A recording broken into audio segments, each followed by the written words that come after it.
Bonjour mesdames et messieurs, au nom de tous les partenaires, je vous souhaite la bienvenue à cette 10e session d'information autour des programmes de recherche et innovation.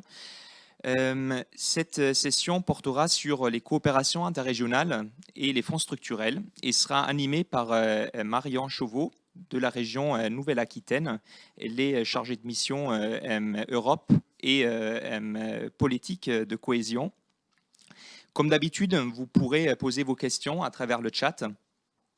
Et cette séance sera aussi sous peu disponible en replay et donc accessible pour être réécoutée, être révisionnée.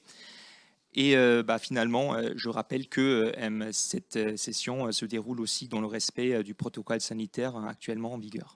Je vous souhaite une bonne séance et à tout à l'heure.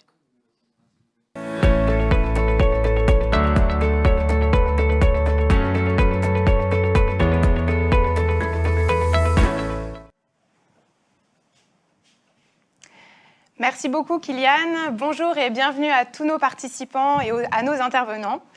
Je suis ravie de vous accueillir virtuellement pour cette avant-dernière session de la campagne d'information organisée par la région Nouvelle-Aquitaine, son agence de développement et d'innovation ADINA qui nous accueille aujourd'hui, et l'ensemble de leurs partenaires au sujet des programmes européens de financement pour les projets de recherche et d'innovation. Je me présente, je suis Marion Chauveau, chargée de mission à la représentation de la région Nouvelle-Aquitaine à Bruxelles, où je suis notamment en charge des sujets liés à la politique de cohésion mise en place par l'Union européenne. Je vais animer cette session et mon collègue Antoine Vidot s'occupera du chat. D'ailleurs, n'hésitez pas à poser vos questions au fur et à mesure, nous sommes là pour y répondre. Alors cette session, elle est un petit peu particulière car c'est la seule où il ne sera pas question du programme Horizon Europe, que vous maîtrisez tous désormais à la perfection. Nous aborderons en effet d'autres pistes de financement européen pour vos projets de recherche et d'innovation. Nous évoquerons ainsi dans un premier temps les programmes Interreg de coopération territoriale européenne, au niveau transfrontalier avec le POCTEFA, au niveau transnational avec Sudoe et Espace Atlantique et au niveau interrégional avec Interreg Europe.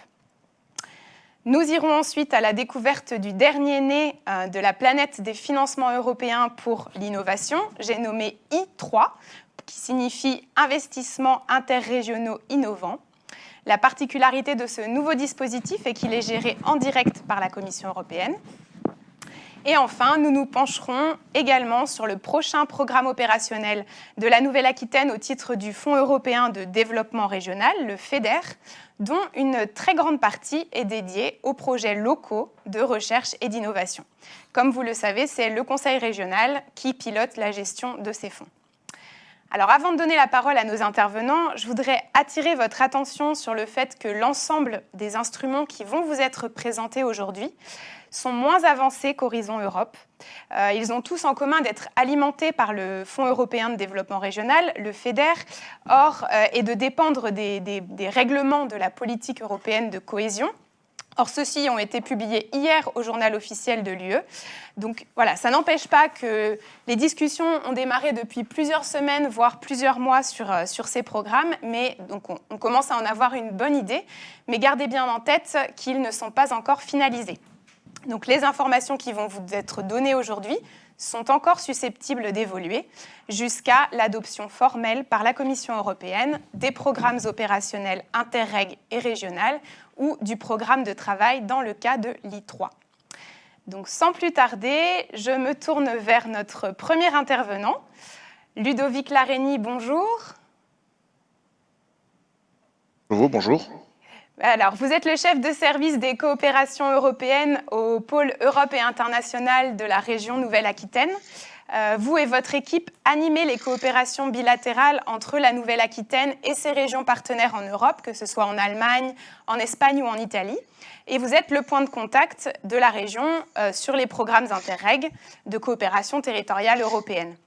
Votre équipe analyse les projets présentés, anime ces programmes auprès des acteurs du territoire et accompagne les porteurs de projets.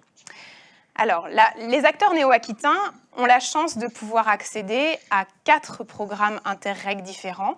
Est-ce que vous pourriez nous les présenter brièvement, en commençant peut-être par rappeler leurs grands principes de fonctionnement ?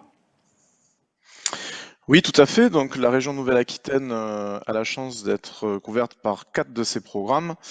Tout d'abord, le POCTEFA, qui est le plus fortement doté et qui constitue le prioritaire de la politique de cohésion, puisqu'il s'agit de la coopération transfrontalière. Le programme Espace Atlantique, qui est sur le volet maritime. Le programme Sud-Ouest européen, de son côté, qui couvre tout le sud-ouest de la France, l'Espagne et le Portugal. Et le programme Interreg Europe, qui couvre l'Europe des 27. Donc, aujourd'hui, dans la phase de préparation de ces programmes, on en est à un premier draft, notamment pour POCTEFA et l'espace Atlantique. On est un peu plus en retard sur le programme Sud-Ouest européen. Europe, par contre, vient d'être approuvé par son comité de suivi et sera présenté très prochainement à la Commission. Donc le principe de ces programmes, vous les connaissez plus ou moins, hein, puisque beaucoup de nos acteurs y participent, c'est lutter essentiellement contre l'effet frontière et avoir des projets en relation avec les territoires concernés, avec une application directe sur le territoire pour ce qui concerne la RDI qui nous concerne aujourd'hui. La dotation est d'environ 11,3 milliards sur toute la politique de coopération territoriale européenne. Sur chaque programme, on a aujourd'hui en prévision 234 millions pour le POCTEFA, 105 millions pour Espace Atlantique. On devrait être maintenu à 140 millions sur Sudoe. Pour Interreg Europe, ça devrait baisser. On attend encore les informations. Très bien, merci beaucoup. Et est-ce que vous pourriez nous préciser quelles sont les zones géographiques qui sont concernées ? Oui, tout à fait. Donc, pour être donc plus précis, le POCTEFA couvre la frontière franco-espagnole, à savoir tous les départements frontaliers, Haute-Pyrénées, Haute-Garonne, les Pyrénées-Atlantiques, les Pyrénées-Orientales, côté français. Côté espagnol, la communauté autonome de Navarre, la communauté autonome d'Aragon, la communauté autonome de Catalogne, l'État d'Andorre et évidemment le Pays basque espagnol, Euskadi, côté espagnol. Donc on est sur une coopération de proximité dans ce cas-là.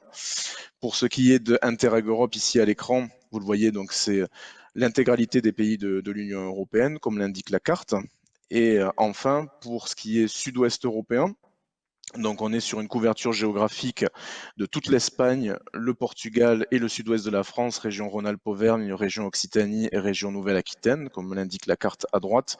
Et enfin espace Atlantique, donc on est sur un territoire de façade maritime allant donc du sud de l'Espagne, Andalousie, remontant par le Portugal, la Galice, les Asturies, la Cantabrie, les régions françaises maritimes, Nouvelle-Aquitaine, Pays de la Loire, Bretagne et Normandie, et l'Irlande. Le Royaume-Uni n'est plus dans ce programme pour cette génération puisqu'il nous a quittés suite au Brexit. Très bien, merci pour ces précisions. Est-ce que vous pourriez nous dire un peu quelle place occupe la recherche et l'innovation dans ces programmes et quels sont les types de projets qui peuvent être soutenus ? Oui, tout à fait. Donc, la recherche-innovation sur 21-27 se trouve dans l'objectif politique 1 à travers différents objectifs spécifiques. Donc, cette thématique est choisie dans tous les programmes, pour le coup, avec un volet et des priorités différentes. Je vais y venir tout de suite. Pour ce qui concerne la période antérieure, effectivement, la place qu'a occupée la recherche est extrêmement importante, avec de nombreux réseaux constitués, consolidés sur tous les territoires de ces programmes, tant au niveau transnational qu'au niveau transfrontalier. Des projets qui de plus en plus touchent les entreprises et des projets qui sont des projets de recherche appliqués directement au territoire. On n'est pas sur de la recherche fondamentale, c'est extrêmement important sur Interreg. On cherche vraiment à ce que les projets de recherche aient un effet sur les acteurs, sur les citoyens, sur les entreprises surtout. Et on a beaucoup de projets pilotes et d'instruments innovants, d'outils innovants issus de ces projets de recherche qui sont appliqués dans les entreprises qui sont étroitement associées. C'est vraiment le plus, je dirais, de ces programmes sur 14-20. L'idée, c'est de franchir un pas supplémentaire dans le niveau d'intégration et le niveau de développement économique de ces projets de recherche, de toucher au plus près les entreprises, de pouvoir développer ces outils et d'avoir un effet de levier économique. C'est ce qui est recherché, l'effet de levier économique sur le territoire. Donc du coup, effectivement, place importante, mais un niveau d'exigence élevé, parce qu'effectivement, comme vous le savez, il y a Horizon Europe, qui a des objectifs différents, et ce qui est recherché sur Interreg, c'est une vraie application et un vrai effet économique sur le territoire. Pas de recherche fondamentale, donc des critères de sélection probablement un peu plus restreints sur la nouvelle période 21-27, un niveau de concurrence plus important et un niveau de dotation qui, selon certains programmes, pourrait être en baisse ou en tout cas maintenu. Il n'y aura pas d'augmentation de la dotation. Donc, ce volet est présent sur tous les programmes, mais le niveau de concurrence et d'exigence sera plus élevé. Ok, très bien. Et est-ce que vous pourriez nous parler un petit peu des prochaines étapes de la construction de ces programmes? Est-ce qu'on a une idée du timing, de l'ouverture des premiers appels à projets? Oui, tout à fait. Et puis, je répondrai également à votre deuxième question tout à l'heure sur les typologies d'action de ces programmes. Donc, actuellement, sur POCTEFA, on a un premier draft de programme qui est quasiment finalisé. Et il nous reste néanmoins à travailler sur l'objectif politique 5 des stratégies locales, mais qui ne concerne pas la recherche. Et suite à ce travail, nous pourrons déposer à Bruxelles le programme, nous l'espérons, pour début 2022. Voilà pour le calendrier du POCTEFA du transfrontalier.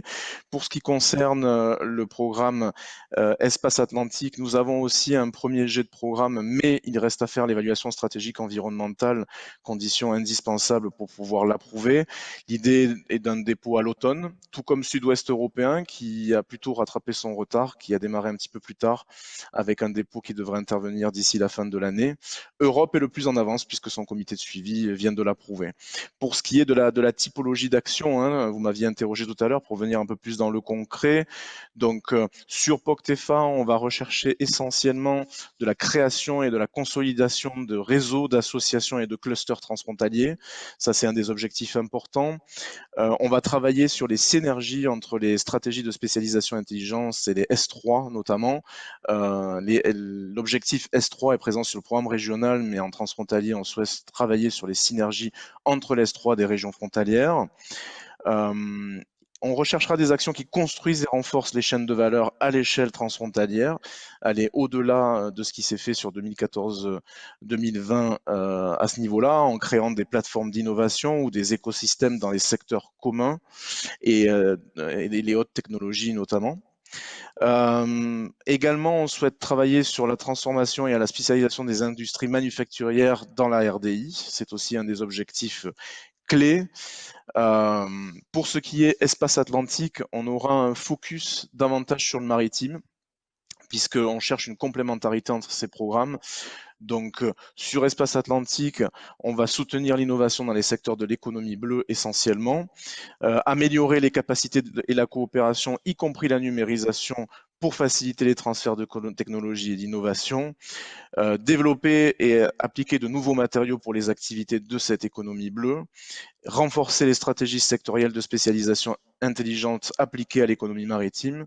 Donc, comme vous le voyez, on est sur des volets assez similaires que sur le transfrontalier, mais une application véritablement sur l'économie maritime.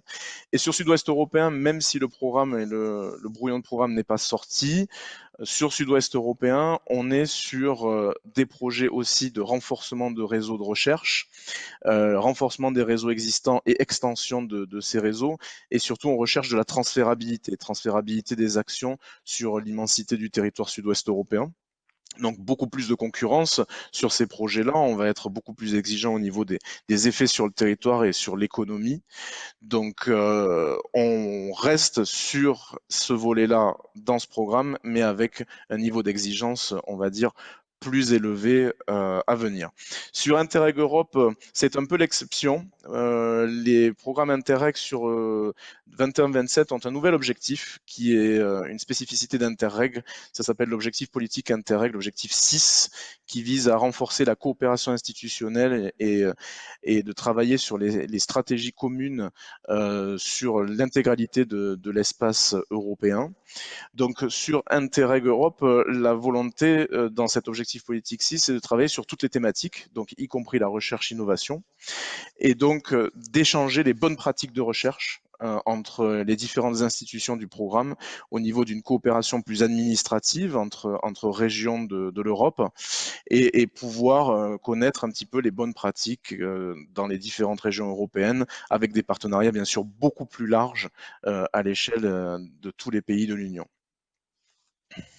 Merci beaucoup. Et alors du coup, donc ça fait beaucoup de programmes. Est-ce que nous avons des points de contact, des relais en région pour obtenir de l'information sur ces programmes? Tout à fait. Donc, au sein de mon service, effectivement, il y a 3 chargés de mission qui travaillent sur ces programmes.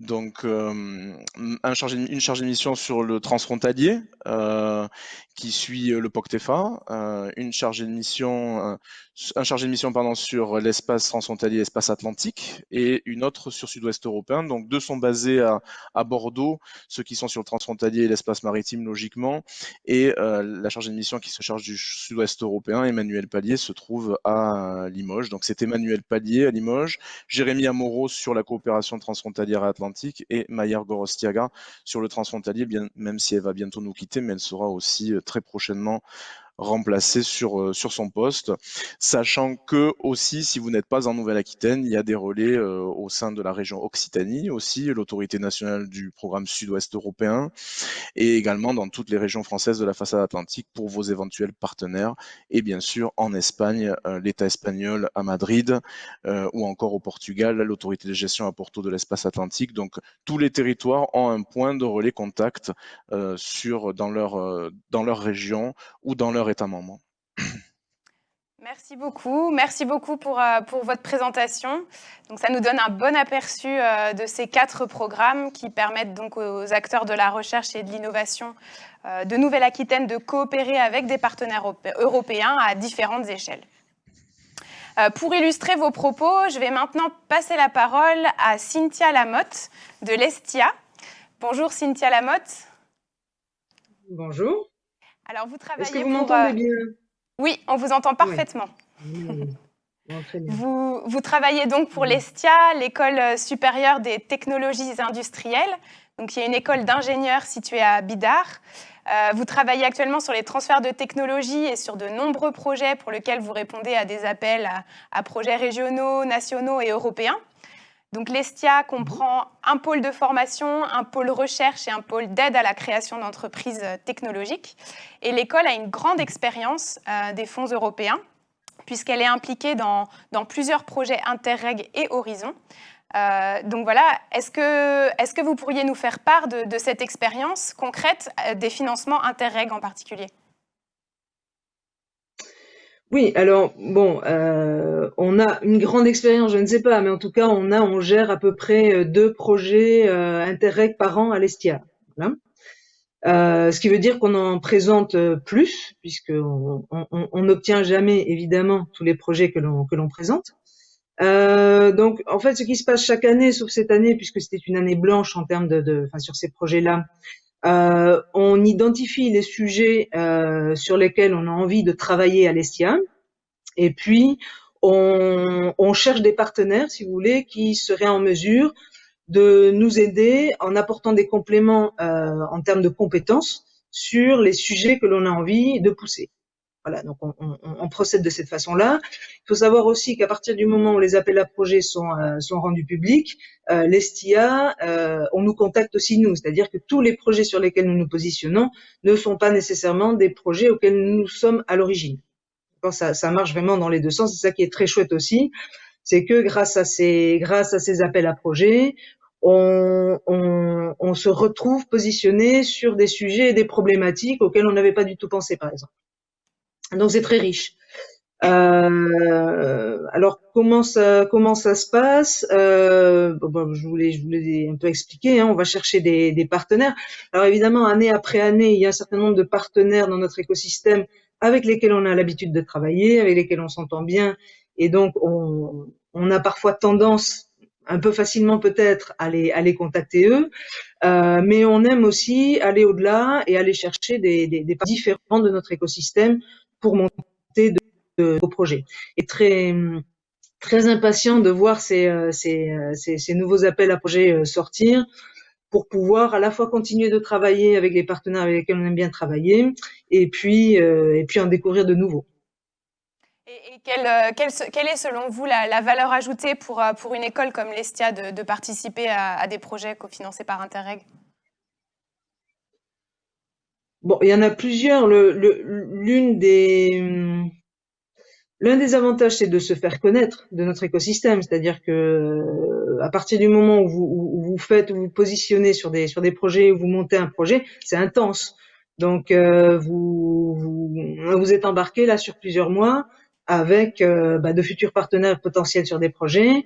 Donc ça permet, si vous voulez, une visibilité. Ça permet aussi, je l'ai un peu dit tout à l'heure, de nouer des contacts, si vous voulez, avec l'écosystème. On connaît déjà beaucoup de monde dans notre écosystème, mais on se rend compte à chaque fois qu'il y a beaucoup de gens qu'on ne connaît pas non plus.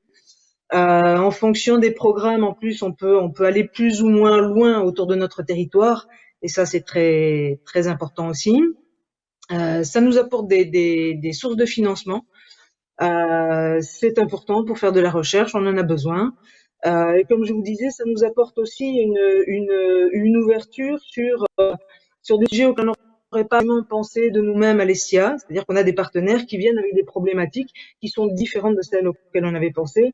Et donc, au global, c'est enrichissant à la fois financièrement, mais aussi, je pense, en termes de recherche, d'innovation et en termes de partenariat, en fait. Voilà. Très intéressant. Et est-ce que donc vous avez eu l'expérience aussi de financement du programme Horizon, donc Horizon 2020. Si vous deviez comparer un petit peu voilà, les financements Interreg, les financements Horizon, les financements nationaux, comment vous pourriez le faire? Quels sont les avantages ou les inconvénients dans les cas, dans les différents cas? Bon, alors les Interreg, ça a été déjà un peu dit, hein. Dans les Interreg, on est sur de la recherche quand même assez appliquée, donc des TRL assez élevés. Donc ça permet de travailler un certain type de projet avec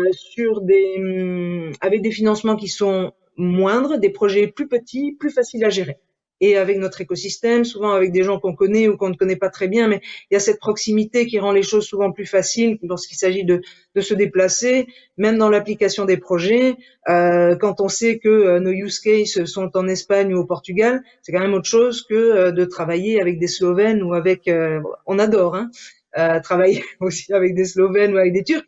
Enfin, en termes d'organisation et de gestion des projets, c'est tout de suite plus simple quand on est sur un Interreg. Les horizons Europe sont très intéressants dans la mesure où ils permettent les deux, c'est-à-dire qu'on peut être sur du IA, Innovation Action, mais on a aussi la possibilité de travailler sur des TRL moindres, hein, sur les Research and Innovation Action, et de pousser des sujets qui sont moins matures. Et ça, on en a besoin aussi pour faire progresser la recherche. Donc là, il y a une vraie complémentarité en termes de niveau de maturité. Pour les entreprises, forcément, c'est pas la même chose. C'est-à-dire que les entreprises seront plus naturellement intéressées par des Interreg ou par des Innovation Action d'Horizon, puisque là, on va se retrouver avec des prototypes. Des prototypes, des choses qu'on peut montrer, sur lesquelles on peut déjà commencer à faire des tests, etc.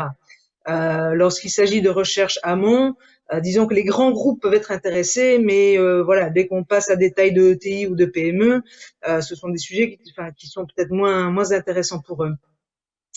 En termes de financement, alors pour ce qui est des projets, par contre nationaux, là je dirais que en termes de TRL, on a un peu de tout. Hein, quand on regarde un peu ce que propose l'ANR, je dirais même que c'est plutôt sur des TRL aussi plutôt bas. Par contre, en termes de financement, les appels à projets nationaux sont en général un peu moins intéressants parce qu'ils ne concernent pas tous les types de coûts. Souvent, on nous finance du coup indirect, tandis que les Interreg et les Horizons Europe balayent tous les coûts. Sur les Interreg, on a des limitations qui sont parfois un peu moins simple à gérer, on va dire, en termes de budget, puisque, peut-être pas sur tous, mais en tout cas sur certains, mais il y a des professionnels qui pourront me corriger si nécessaire, On a par exemple sur un budget Interreg, on est limité à ce que le budget ne dépasse pas 50% de ressources humaines. Ça, parfois, c'est un peu pénalisant. On ne retrouve pas ces limitations sur les horizons Europe qui couvrent tous les types de frais, avec, en tout cas pour ce qui est des des universités, et des centres de R&D, un financement qui est couvert à 100%. Pour les entreprises, ça peut aller jusqu'à 70%. Donc vraiment, les horizons Europe en termes de financement sont vraiment nos chouchous parce que ça finance bien et puis ça finance tout. Donc voilà, on peut pas faire mieux. Et pour les interreg, puis je dirais en deuxième les interreg et puis en troisième les nationaux à cause de cette limitation sur les coûts indirects, sur les coûts directs, pardon. J'ai dit indirect, mais c'est les coûts directs. Voilà, je pense. Alors après, une autre différenciation en plus du niveau de maturité technologique, du financement et du financement, c'est aussi les alliances que l'on peut mener au niveau géographique. C'est-à-dire que les intérêts sont forcément, ça a été dit tout à l'heure, limités au plan géographique. Sur les horizons Europe, on peut jouer un peu avec tout le monde. On peut même aller au-delà des frontières de l'Europe, si tant est qu'on ait 3 pays qui sont de l'Union européenne, et parfois c'est même moins. On peut jouer avec l'Afrique, avec l'Asie, etc. Donc ça c'est quand même super aussi. Voilà. Et sur les appels nationaux, on est limité au territoire national. Et voilà, je pense que c'est à peu près tout. C'est déjà beaucoup et ça permet vraiment, enfin voilà, du point de vue concret d'un porteur de projet, d'avoir votre vision, voilà, multiple de ces différents guichets de financement. Et donc du coup, comme vous le savez, d'après les éléments présentés par Ludovic Lareny et les informations qu'on a à l'heure actuelle, est-ce que vous pensez que l'Hestia va devoir changer son approche pour le dépôt des projets Interreg ou vous pensez plutôt être dans la même lignée? Bon, alors de toute façon, il faut toujours regarder bien dans le détail ce qui est écrit. Donc ça, c'est un conseil que je peux donner à ceux qui souhaiteraient se lancer, c'est vraiment bien lire les appels à projets. Je n'ai pas l'impression qu'il y ait de changements vraiment fondamentaux. Je pense qu'on pourra continuer par rapport à ce qui a été dit, à se positionner sur un peu le même type de projet qu'avant. Nous, ça nous convient très bien à l'Estia, qui est un renforcement, mais on le sent aussi dans les horizons Europe, un renforcement de l'aspect applicatif et s'assurer que ce qui est produit soit après utilisable. Ça nous va très bien parce qu'on a l'habitude de travailler avec des entreprises et on a une approche très pragmatique. On est une école consulaire, donc voilà.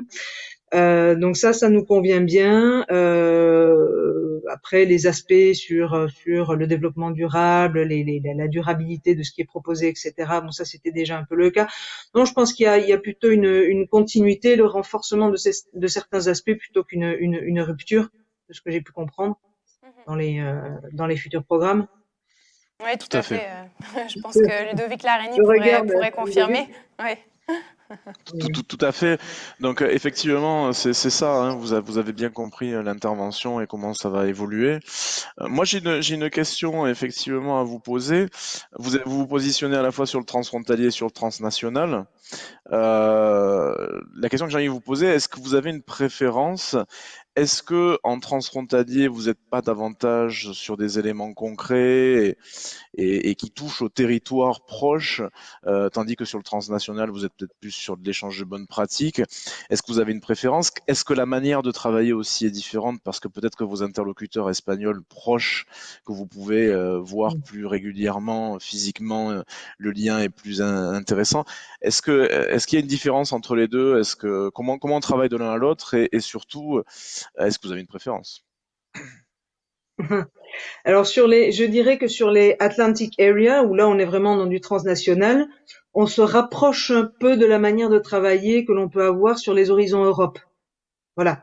Donc il y a effectivement cette proximité joue moins, mais par exemple à l'Estia, là on est sur un projet qui est très très intéressant.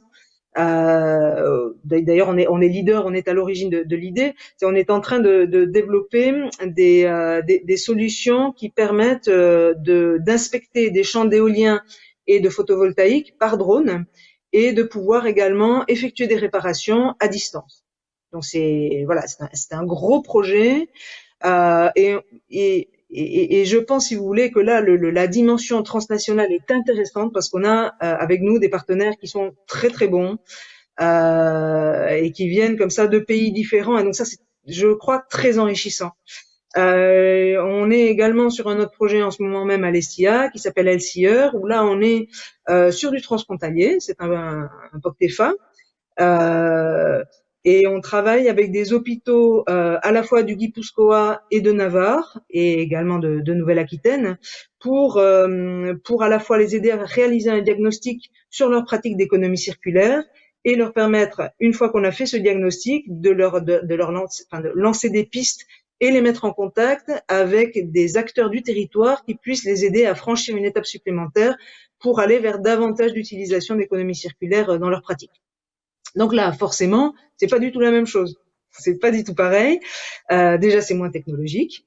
Et c'est effectivement très agréable parce qu'on retrouve là des acteurs avec lesquels on a l'habitude de travailler, Alestia, des AIN, des Biocruces, Navarra Miwen, etc. Et donc, on est un peu en famille, si vous voulez. Alors,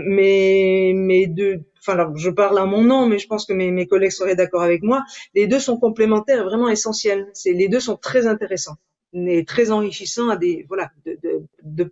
partir de perspectives différentes, quoi. Merci beaucoup, Madame Lamotte, d'avoir partagé votre expérience avec nous, votre témoignage, et bravo pour tous vos projets.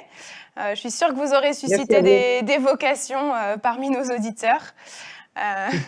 Donc voilà, nous allons maintenant quitter le monde des interreg pour nous pencher sur un nouvel instrument, les investissements interrégionaux innovants, ou I3. Et pour nous en parler, nous avons le plaisir d'accueillir Valérie Pouget. Bonjour Valérie Pouget. Bonjour merci d'être parmi nous aujourd'hui. Donc, vous travaillez pour l'Agence nationale de la cohésion des territoires, l'ANCT, qui est rattachée au ministère de la cohésion des territoires et des relations avec les collectivités territoriales. Donc, votre rôle au sein de l'agence, c'est de coordonner les programmes européens dans les domaines de la recherche et du développement, de l'innovation, des entreprises et des instruments financiers au sein du pôle politique de cohésion européenne. Donc, vous connaissez bien la partie est de la région Nouvelle-Aquitaine. Et aujourd'hui, vous allez nous parler de l'initiative I3.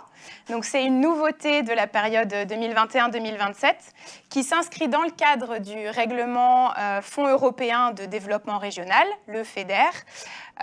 Et donc, cet instrument, il est fortement lié aux stratégies de spécialisation intelligente, les S3, qui sont établies dans le cadre du FEDER.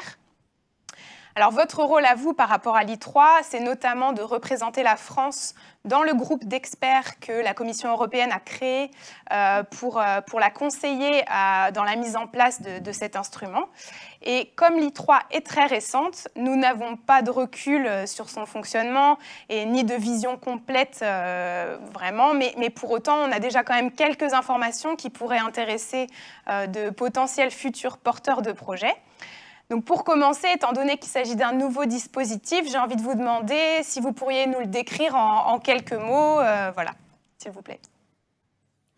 Oui, très simplement, en quelques mots, les investissements innovants interrégionaux, l'idée c'est que la Commission européenne a créé une enveloppe d'à peu près 600 millions d'euros qui a vocation à financer des projets innovants, sur des consortiums qui sont portés par des acteurs qui sont issus de plusieurs États membres, sur des projets d'innovation en lien avec la S3, donc la stratégie de spécialisation intelligente, et portant sur un projet d'innovation assez mature. Voilà, l'idée c'est vraiment de venir financer les dernières phases de développement d'un projet, d'un consortium qui est porté par plusieurs acteurs, parce que souvent ces dernières phases, c'est des phases très coûteuses sur lesquelles on a du mal à mobiliser des acteurs privés. Donc typiquement, c'est le prototype, le démonstrateur et les derniers développements pour l'accès au marché. Donc voilà, l'idée, c'est de mobiliser de fortes enveloppes européennes sur ces aspects-là. Et comment va se structurer l'I3 ? Alors, comment ça va se structurer? I3, ça se développe en 3 volets.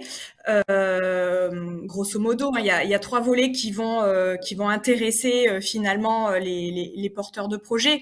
Je passerai sur les 2 derniers volets qui sont des volets, des programmes et des initiatives sur de l'assistance, de la mise en réseau, etc.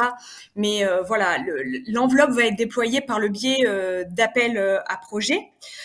Donc le premier volet, qui est le volet 1, finalement, a vocation à venir soutenir finalement des projets qui sont portés par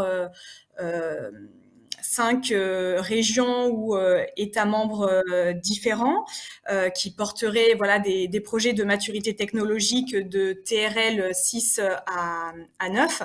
Et pour vous parler un petit peu des enveloppes budgétaires, en fait, on est sur une enveloppe qui a été sanctuarisée par la Commission de plus de 250 millions d'euros. L'idée, c'est d'avoir à chaque fois, pour chaque appel à projet, une enveloppe de 40 millions d'euros, d'avoir un très faible nombre de bénéficiaires. Hein. On est sur 4 à 5 subventions. Et on serait sur une subvention moyenne qui serait de 8 à 10 millions d'euros à peu près. Voilà pour ce premier volet. Le deuxième volet, on va plutôt être aussi donc toujours sur le même type d'action, mais là on va chercher finalement dans les volets 2A et 2B à aider à finalement amener les régions en développement vers des projets d'innovation, donc de coopération interrégionale d'innovation, hein, sur la structuration de leurs écosystèmes et aussi sur finalement le soutien pur et dur de projets de coopération. Donc le volet 2A, on va être sur du soutien pur à des consortiums. Là aussi, on a une enveloppe qui a été sanctuarisée de la Commission d'à peu près 250 millions d'euros, où l'idée, c'est de faire des appels à projets avec des enveloppes de 40 millions d'euros pour à peu près 10 à 12 lauréats, avec une subvention moyenne de 2 à 3 millions d'euros. Et le dernier volet, donc toujours pour aider et finalement amener les régions les moins développées dans la course européenne finalement. L'idée, c'est d'avec cette enveloppe, ce qui est une enveloppe beaucoup plus modeste, hein, de 30 millions d'euros, de leur permettre de renforcer leur capacité d'innovation. Donc là, on va être sur des appels à projets avec des enveloppes à chaque fois de 8 millions d'euros, où on aura un nombre de lauréats un petit peu plus important. Hein. On s'attend à peu près 16 lauréats par appel à projet, avec une subvention beaucoup plus modeste, comme vous le voyez, de 500. Comment pourrait être déployée cette enveloppe de 600 millions d'euros sur les territoires? Et donc concrètement, quel est le type de projet en fait que va financer l'I3 ? Quelles vont être les principales aussi conditions d'éligibilité ? Alors, j'aurais dû un petit peu vous parler aussi avant de la genèse de l'I3. L'I3, ça fait finalement suite à l'initiative Vanguard, qui était portée par plusieurs régions depuis 2013, où l'idée en fait était de faire naître des synergies et de la coopération entre les divers acteurs de l'espace européen sur des projets d'innovation. Très simplement, c'est se dire on a des talents et des compétences un petit peu partout sur l'espace européen, et ces personnes, on peut les faire travailler ensemble sur des projets communs. On peut amener son talent, sa valeur ajoutée pour arriver à des projets communs qui seront finalement les projets qui pourront nous faire gagner en compétitivité européenne dans les années à venir. Si je peux le schématiser, c'est la petite pièce de l'automobile sur le levier de vitesse. Voilà, pour prendre un exemple purement imaginaire, hein, voilà, avant il fallait 16 pièces pour la constituer. On se rend compte qu'avec la fabrication additive, on peut le faire. On se rend compte qu'il y a une compétence de fabrication additive en Roumanie, qu'il y a une compétence de modélisation 3D en France, qu'il y a une compétence sur les alliages en Suède. Et l'idée, c'est que ces partenaires se rencontrent et mènent un projet commun. Voilà, c'est peut-être plus parlant avec un exemple. Donc, Vanguard faisait des synergies et permettait de mettre en commun tous ces acteurs. Et là, c'est l'enveloppe qui permet de faire la réalisation de ces projets-là. Voilà. Et pour vous parler un petit peu d'éligibilité, parce que c'était peut-être plus particulièrement votre question, donc sur le volet 1, l'idée c'est qu'on ait au minimum 5 régions de 3 États membres différents avec leurs écosystèmes d'innovation qui puissent porter un consortium, parce que l'idée c'est bien celui de la coopération interrégionale, hein. La condition d'éligibilité numéro 2, c'est que finalement la région qui doit déposer le projet soit chef de file du partenariat. L'idée, c'est qu'il y ait aussi au moins une région moins développée. Alors, je vous ai pas parlé en fait des régions moins développées. Finalement, la Commission européenne fait une nomenclature, on va dire, 3 niveaux de développement des régions, hein, pour schématiser. On prend un certain nombre en fait d'indicateurs, le PIB, le chômage, le PIB par tête, etc., pour finalement les classer avec un niveau de richesse. Donc vous avez les régions très riches qui sont souvent des régions capitales. En France, c'est par exemple l'Île-de-France ou la région Rhône-Alpes. Vous avez des régions en transition. C'est finalement les régions métropolitaines. Le reste des régions métropolitaines sont des régions en transition. Et vous avez les régions moins développées, qui sont plutôt les régions ultra-périphériques, donc les dom-tom chez nous, les régions du sud de l'Europe et de l'Est. Donc l'idée de finalement cette initiative I3 aujourd'hui, c'est de pouvoir amener ces régions moins développées dans des pays d'innovation. Donc d'où cette congibilité à chaque fois qu'on ait au moins une région développée qui soit dans ce consortium pour finalement lui insuffler un petit peu une dynamique, l'entraîner dans une dynamique qui va bénéficier à son territoire après. Voilà. Et donc, si je peux après vous parler des 2 autres volets, donc les volets 2A et 2B, l'idée c'est que ces 2 volets soient portés à chaque fois par des régions moins développées.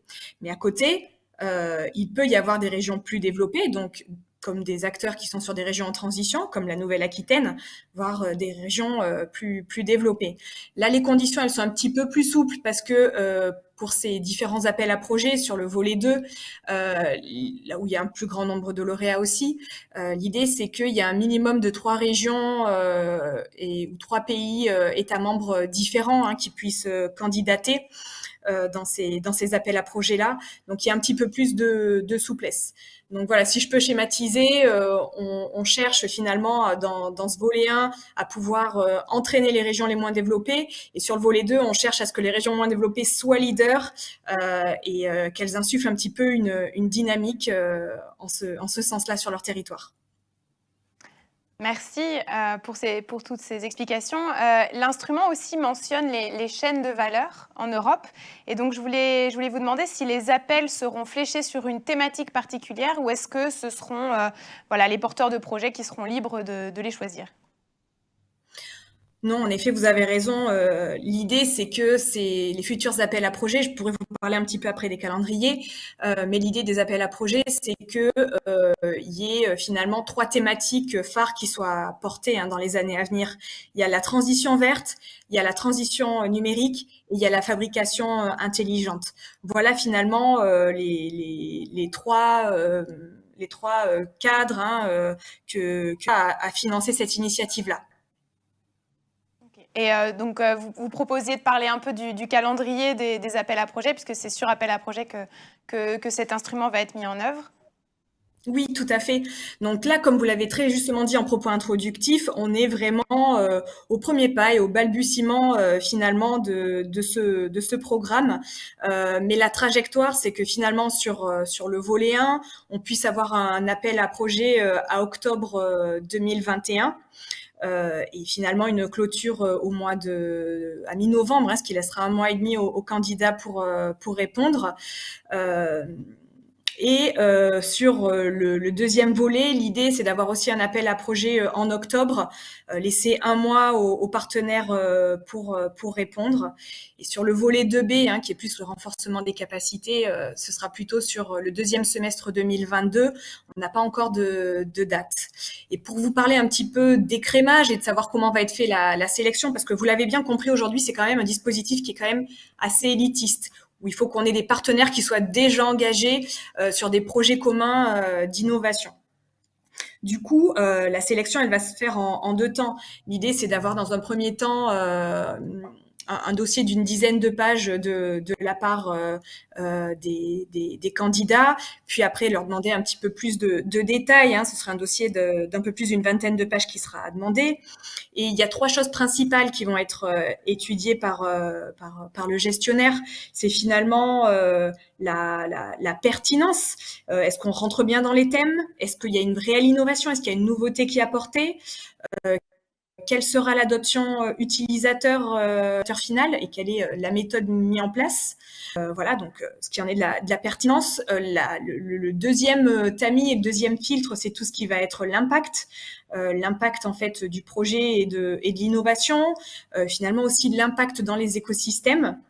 Et le troisième filtre, et ce qui va pouvoir faire l'écrémage et la sélection des projets, c'est la qualité et l'efficience du projet.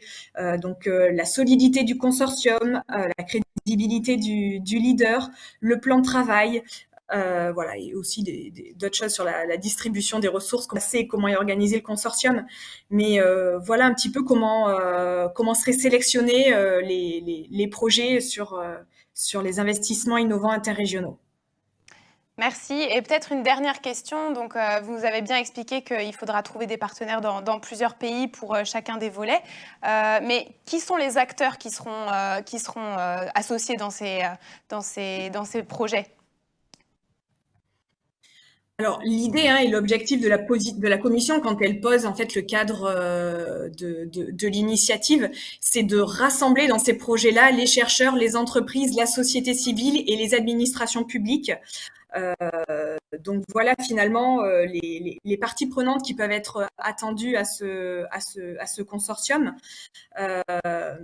sur des projets où on va chercher finalement à soutenir les dernières phases de développement, les derniers verrous technologiques et la commercialisation. On cherche vraiment à aider les écosystèmes, connecter l'offre et la demande, soutenir les entreprises, accélérer l'innovation. Voilà du coup pêle-mêle qui sont les acteurs attendus et les sous-objectifs finalement de l'I3. Un grand merci pour ces premiers éclairages sur l'I3. Donc, avant d'ouvrir le chat, je me tourne à nouveau vers nos intervenants à cette table ronde pour savoir s'ils souhaitent réagir aux discussions que nous venons d'avoir sur Interreg ou sur I3. Est-ce que vous auriez des questions Moi, j'en aurais une.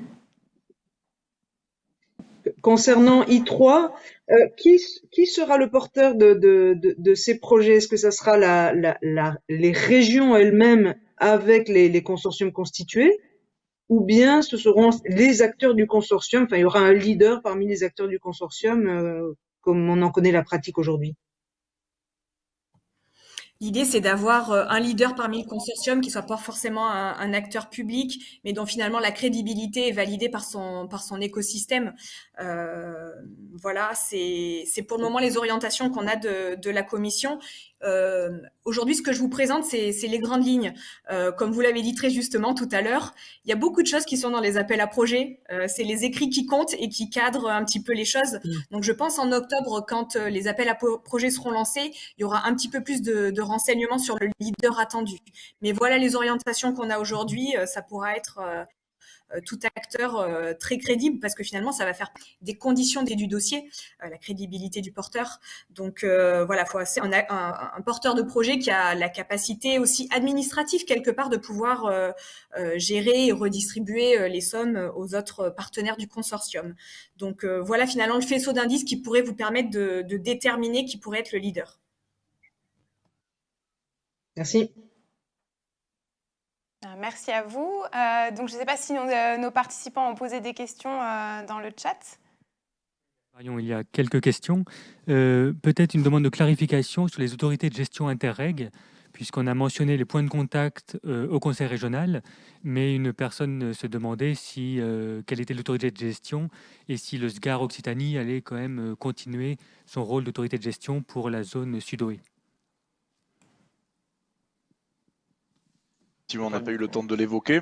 Donc, pour ce qui est des autorités de gestion de ces 4 programmes, elles devraient être toutes reconduites. Je le mets au conditionnel parce que, notamment pour Espace Atlantique, il y a encore quelques discussions, mais ça devrait être maintenu. Pour ce qui est des autorités nationales, donc il pourrait y avoir un changement sur Espace Atlantique, mais à confirmer. C'était le SGAR Pays de la Loire jusqu'à maintenant. À Nantes, ce sera peut-être la région Nouvelle-Aquitaine qui a candidaté à ce rôle d'autorité nationale, donc qui serait le point de contact principal des opérateurs français. Pour ce qui est de Soudoé, puisque vous citiez Soudoé, oui, le SGAR Occitanie continue en partenariat avec la région Occitanie dans son rôle d'autorité nationale. Donc pour ce qui est du reste, c'est du statu quo. Merci. Merci. Nous avons aussi une question sur les thématiques I3 pour savoir si l'agriculture serait présente dans les thématiques éligibles pour l'instrument I3. Alors, grosso modo, les orientations qu'on a aujourd'hui, c'est transition verte et transition numérique. Donc, si des projets rentrent dans ce type de champ d'action, j'aurais tendance à vous dire pourquoi pas. Mais là aussi, c'est quand les appels à projets sortiront qu'on aura peut-être un petit peu plus de renseignements sur les attentes de la commission. Mais voilà, quand on lit de façon très froide les grandes orientations aujourd'hui, on peut pas fermer la porte à des projets qui relèveraient du secteur de l'agriculture de prime abord. Merci. Une question peut-être aussi sur les procédures Interreg. Jusqu'à maintenant, il y avait des fois une ou deux étapes. Est-ce qu'on sait déjà si ce même mécanisme sera repris pour les prochains appels à projets ? Et cette discussion, c'est un grand débat au sein des différents programmes. Cela a été expérimenté sur le transfrontalier, ça n'a pas obtenu un franc succès, notamment du côté des Espagnols. Donc sur le transfrontalier, le POCTEFA, c'est peu probable que l'appel en 2 phases soit repris. Pour ce qui est des programmes transnationaux, Soudoé, ça marche plutôt bien, donc ça devrait être repris. Et étant donné le volume de candidatures, c'est un fonctionnement qui convient à tous. Espace Atlantique, difficile de se prononcer. On est un certain nombre à y être favorable étant donné le volume de candidatures. D'autres sont plus réservés. Tout dépendra du rythme de programmation. Donc, point d'interrogation sur ce programme. Il se peut qu'il y ait les deux, comme ça avait été le cas sur la période antérieure. Pour ce qui est de Europe, je pense que aussi les appels en plusieurs phases seront privilégiés pour pouvoir faire un filtre plus efficace en première phase. Donc voilà un petit peu sur l'état des lieux et les tendances à ce jour, même si les débats n'ont pas encore commencé. On est encore dans l'élaboration des programmes. Et encore une question sur Interreg. Est-ce qu'on a une idée du taux de sélection moyen des différents appels à projets ? Puisqu'on a vu que Horizon était quand même assez sélectif, que certains volets de I3 le seraient aussi.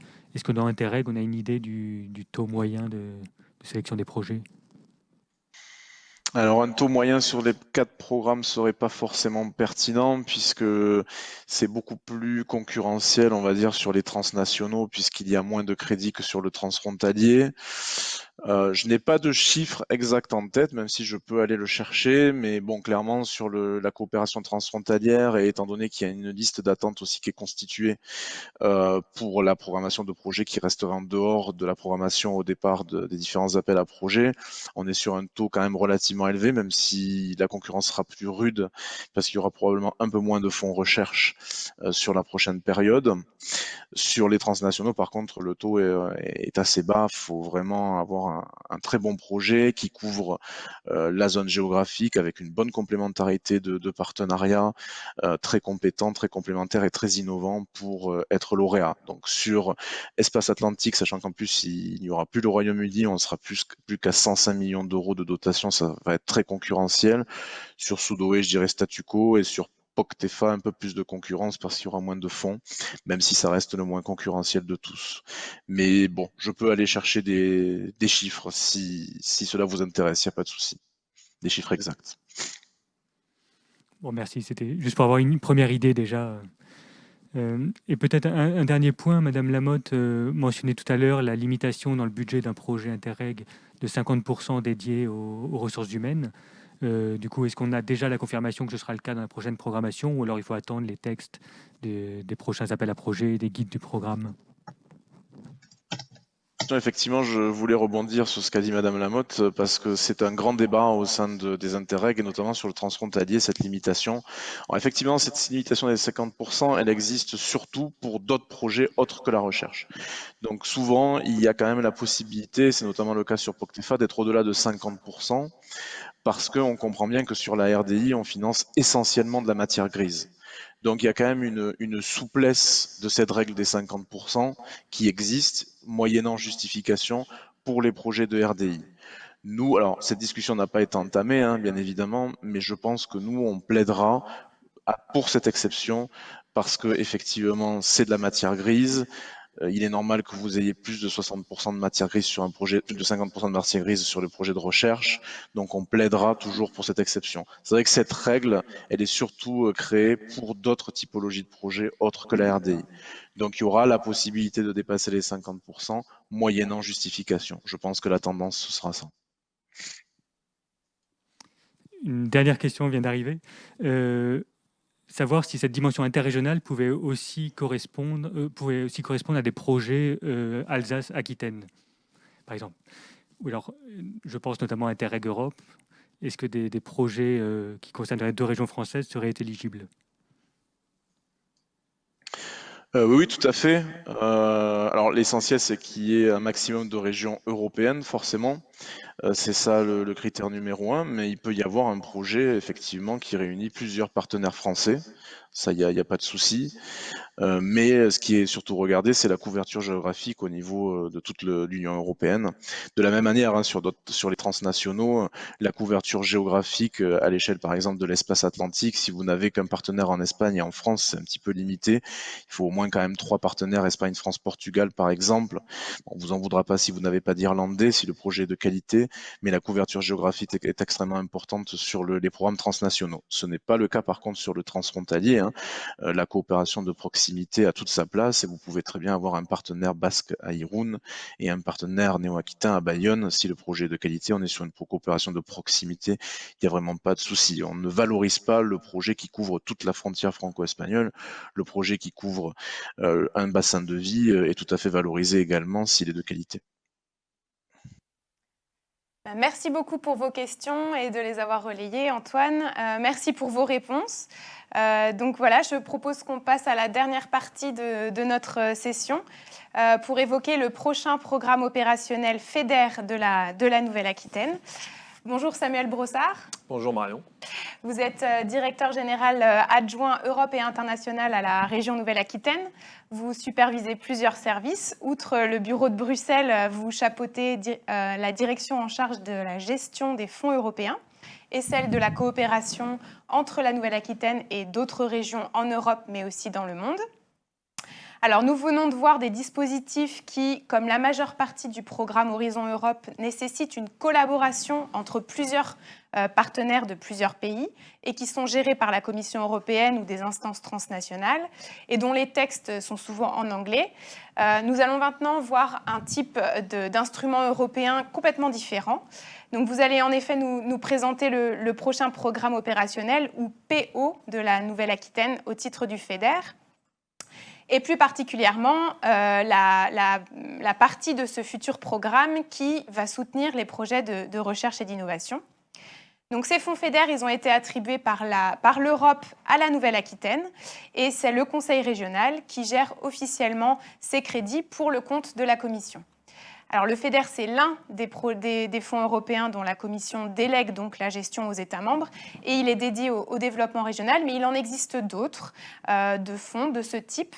Donc, vous avez peut-être déjà entendu parler du FSE+, le Fonds social européen, qui est dédié à l'accès et au retour à l'emploi, notamment par la formation, ainsi qu'à l'insertion sociale, le FEADER, le Fonds européen agricole de développement rural, qui cofinance des projets dans le domaine de l'appui aux exploitations agricoles, à leur développement, à l'installation, à leur adaptation, aussi des projets dans les entreprises agroalimentaires et la valorisation de la ressource forestière. Et enfin, le FEAMPA, donc le Fonds européen pour les affaires maritimes, la pêche et l'aquaculture. Donc le FEAMPA, de son côté, soutient la modernisation des exploitations d'aquaculture et des bateaux de pêche, l'amélioration de l'efficacité énergétique et la valorisation des produits, la commercialisation des produits et le développement des zones littorales. Donc je me permets de préciser que le programme opérationnel 2021-2027 FEDER pour la Nouvelle-Aquitaine n'est pas encore prêt. Il est en discussion avec les partenaires sur les territoires d'un côté et avec la Commission européenne en parallèle de l'autre. Donc voilà, Monsieur Brossard, à ce stade, que pouvez-vous nous en dire de ce programme opérationnel? Merci Marion. Alors en effet, ce programme opérationnel, le haut devrait sauter. D'ailleurs, on ne parlera certainement plus que de programme dans la génération 21-27. C'est un programme que nous négocions maintenant depuis 2 ans avec la Commission européenne et les partenaires en région, puisqu'on a commencé en juin 2019. Donc c'est généralement des négociations de programme qui prennent un certain temps, entre 2 et 3 ans, sur les différentes expériences qu'on peut avoir.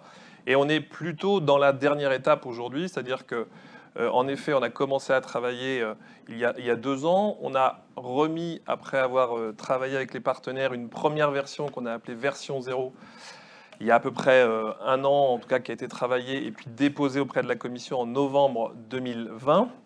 Donc vous voyez, en plein post-confinement. Et puis les premières négociations ont eu lieu avec la Commission entre novembre et puis aujourd'hui. On a eu les retours de la Commission et les premières, bien sûr, discussions approfondies.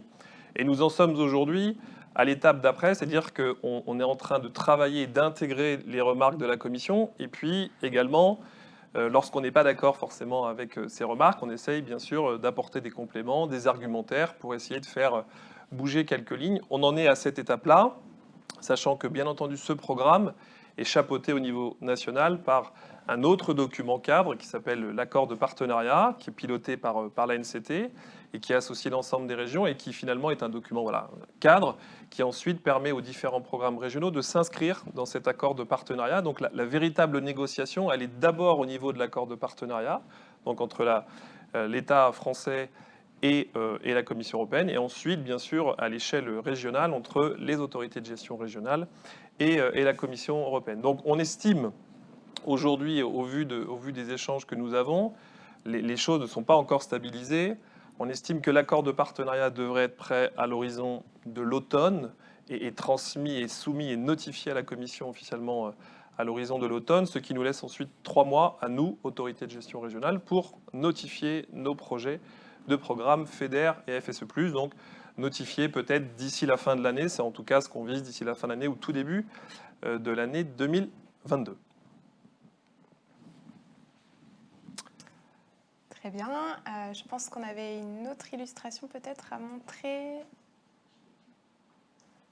Peut-être, oui. Voilà, sur l'architecture. Peut-être qu'on peut en effet enchaîner sur l'architecture du programme en tant que tel et sur la question recherche, développement, innovation. C'est une thématique phare des programmes FEDER depuis des années, depuis des décennies même maintenant.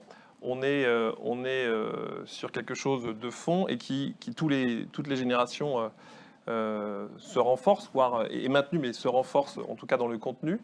On a des grandes orientations avec des mesures. Alors, on vous les a mises rapidement. Peut-être pas garder le détail, mais en tout cas, ayez à l'esprit qu'il y a un fort soutien des questions et des projets en lien avec la recherche et l'innovation. Alors, que ce soit des projets collaboratifs, des projets d'innovation collaborative, de soutien à les projets de recherche publique également, qui sont éligibles, même si on a cru un certain temps que la Commission allait finalement les sortir du jeu. On a fait clarifier les choses et la recherche publique en tant que telle est bien éligible. On va la différencier dans les échanges avec la Commission de la recherche académique ou fondamentale, où là, ça pose en effet un vrai problème à la Commission européenne, qui est beaucoup plus axée sur le soutien à la recherche appliquée. Et puis également les questions de transfert de technologie, transfert au sens large, le soutien à l'écosystème d'innovation régionale. L'ensemble de ces thématiques sont très largement soutenues par le FEDER depuis, encore une fois, 15 à 20 ans par le FEDER. Vous avez une deuxième grande thématique qui est celle de l'innovation des PME, de soutien aux PME.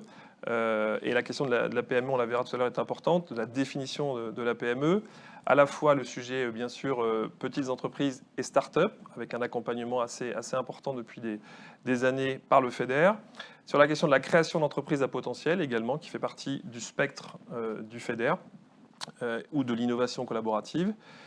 Et puis, sur les outils financiers également, qui sont assez importants en matière d'innovation, où on pourrait avoir un large investissement du FEDER sur les instruments financiers dédiés à l'innovation. Et puis une dernière thématique qui est une nouveauté qu'on a eu du mal un petit peu à appréhender, non pas qu'elle soit complexe, mais en tout cas on a eu du mal à avoir le cadre un peu définitif du contenu de cette mesure, qui concerne plutôt les compétences autour de la spécialisation intelligente, la transition industrielle et l'esprit d'entreprendre.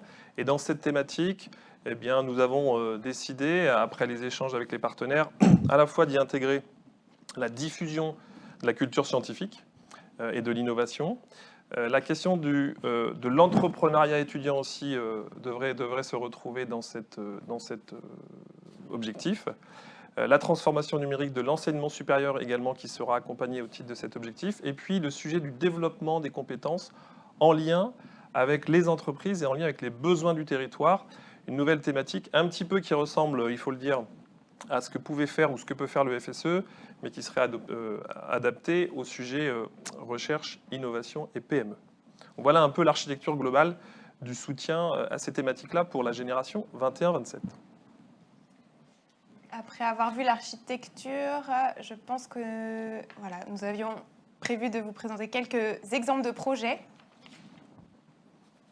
Oui, tout à fait. Donc le premier projet, parce que je pense que ça, comment dire, ça, pour certains d'entre vous, ça illustre totalement ce que vous faites au quotidien, à la fois sur la question de la recherche et puis des projets collaboratifs. On a un projet qu'on appelle donc Xpulse et qui vise à élaborer un système innovant d'imagerie médicale qui associe à la fois des industriels, des équipes de recherche académiques et cliniques et des centres de ressources technologiques.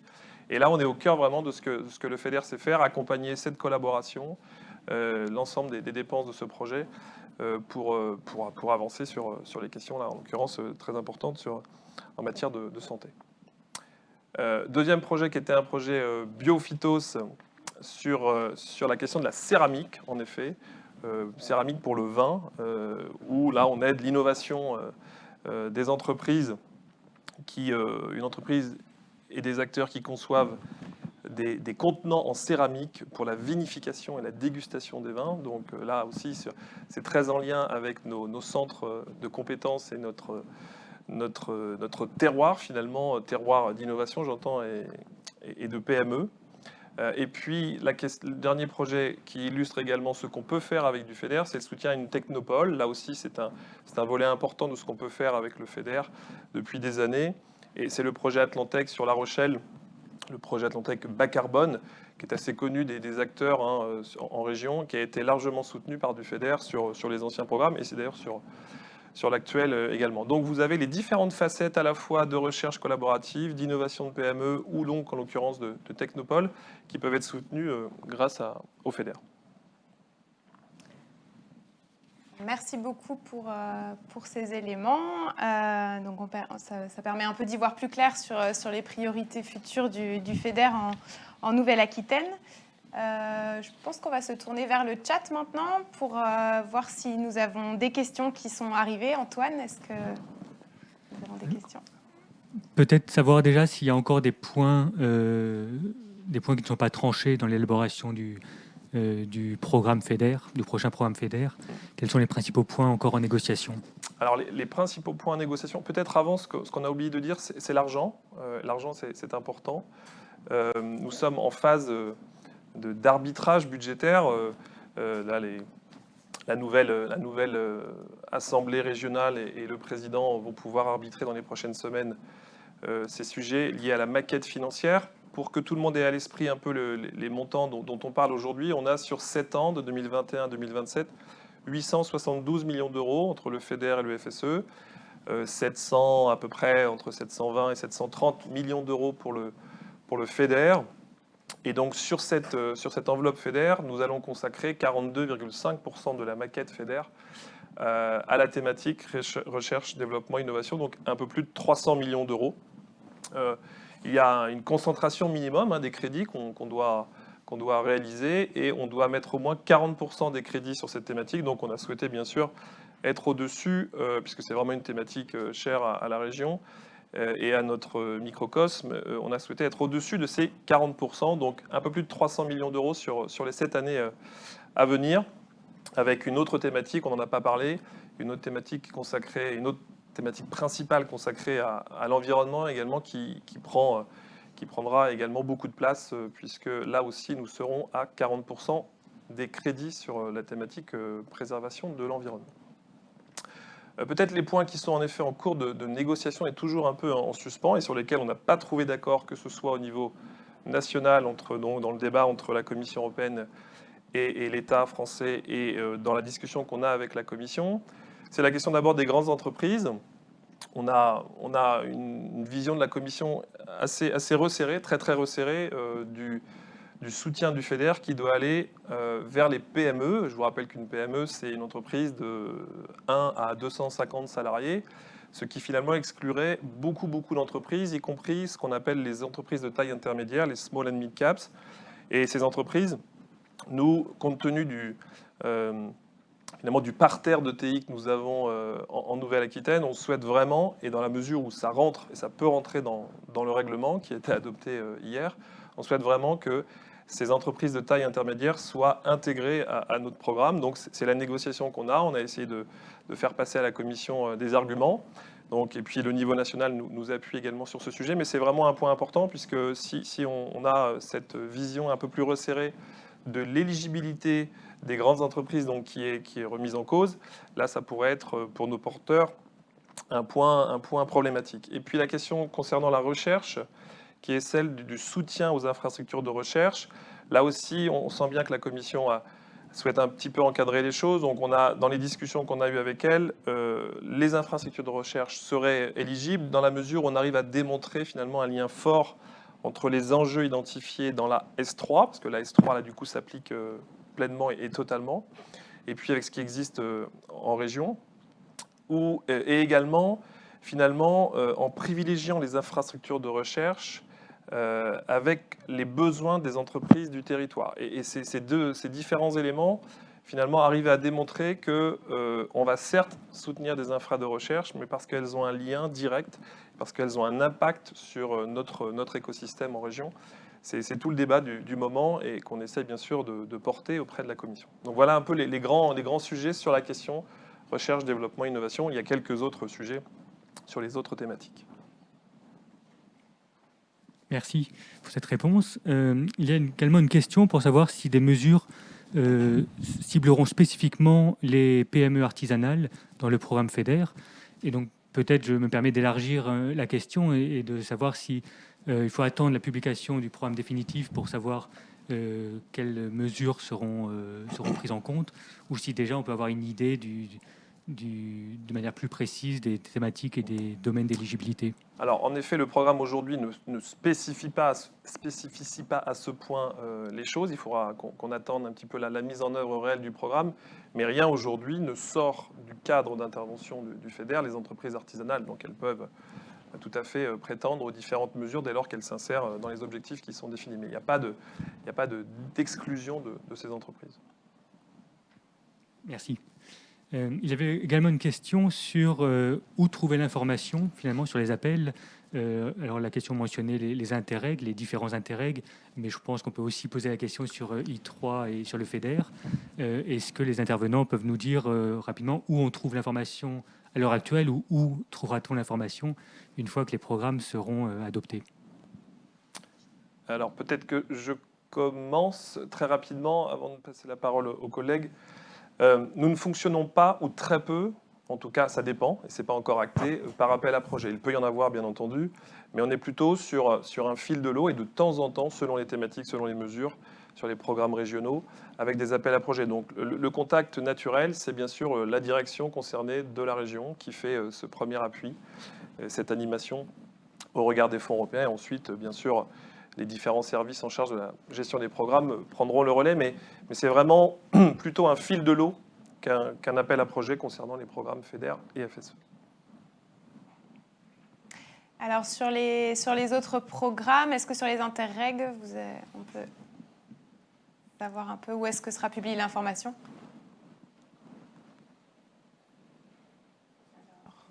On ne vous entend pas, désolé.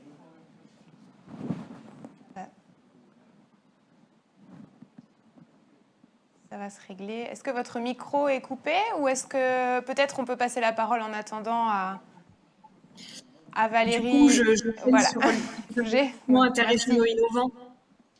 Du coup, je pense que l'information, elle sera disponible sur le site de la Commission et nous, on veillera au niveau national à le mettre sur le site de l'Europe s'engage en France, où vous trouverez un certain nombre de renseignements sur toutes les politiques européennes déployées sur le territoire français. Et on veillera aussi à le transmettre à nos collègues des régions pour qu'ils le transmettent sur leur site. Donc, notamment sur le site de l'Europe s'engage en Nouvelle-Aquitaine, on le transmettra l'information sans souci.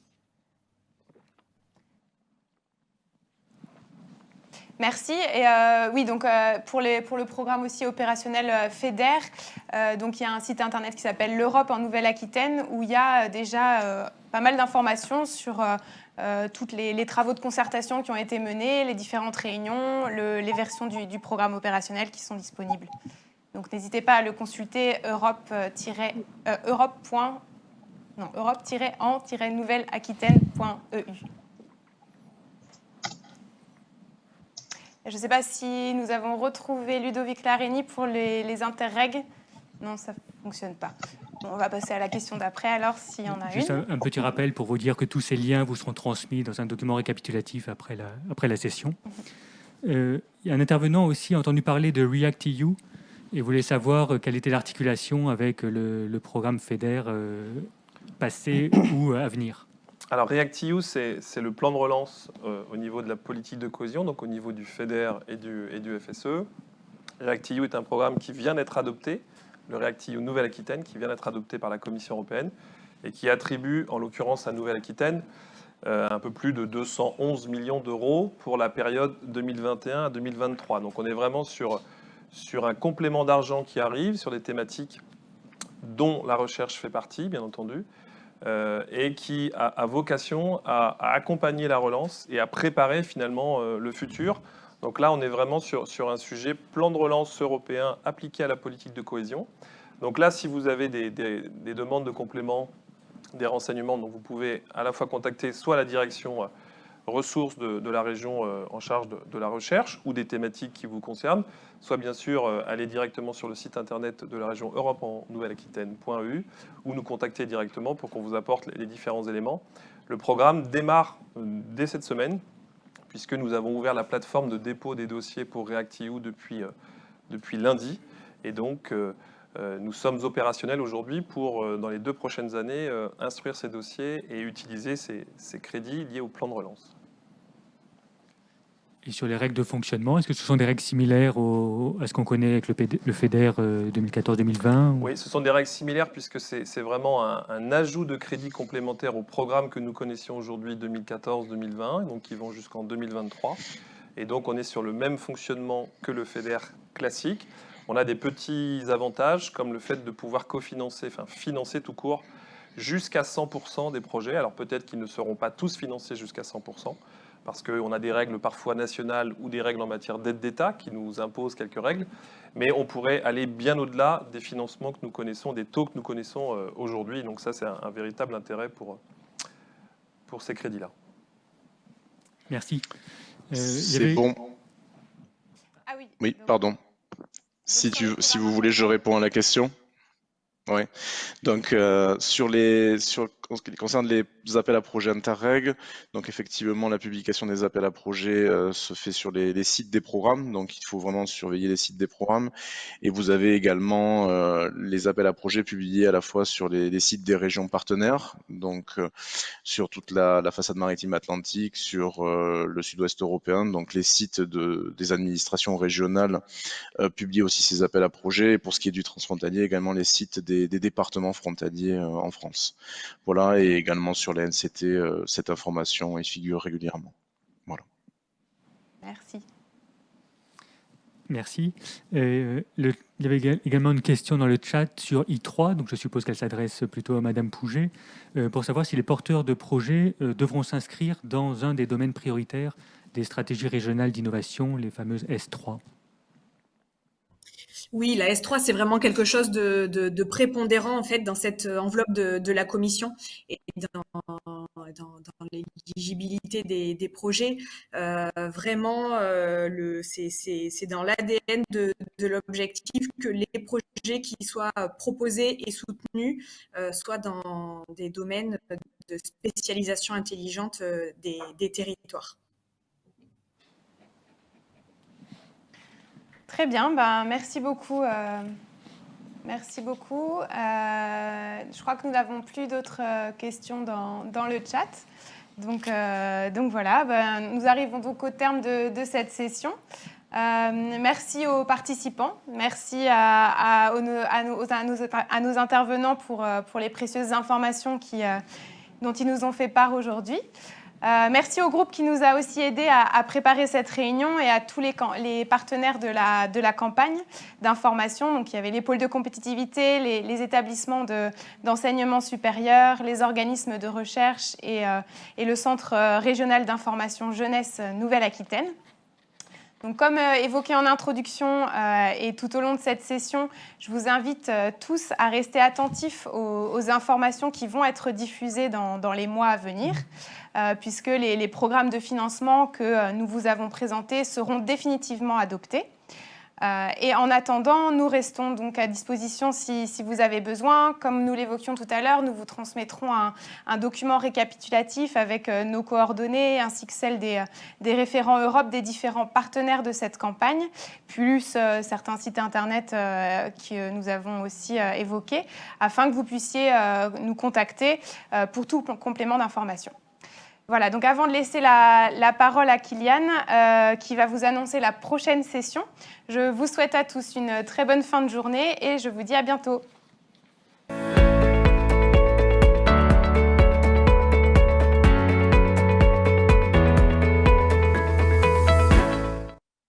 Mesdames et messieurs, vous venez d'assister à la session d'information sur les coopérations interrégionales et les fonds structurels. Maintenant, je profite de cette occasion pour vous rappeler qu'effectivement, notre séance dédiée à la culture et sciences humaines et sociales, qui était initialement prévue pour le 29 juin 2021 de 11h à 12h30, a été décalée au 5 juillet, donc lundi prochain, même horaire, donc 11h à 12h30. Donc n'hésitez pas à vous connecter à cette séance dédiée à la culture et aux sciences humaines et sociales. Je vous souhaite une bonne fin d'après-midi et je vous dis à bientôt. Au revoir.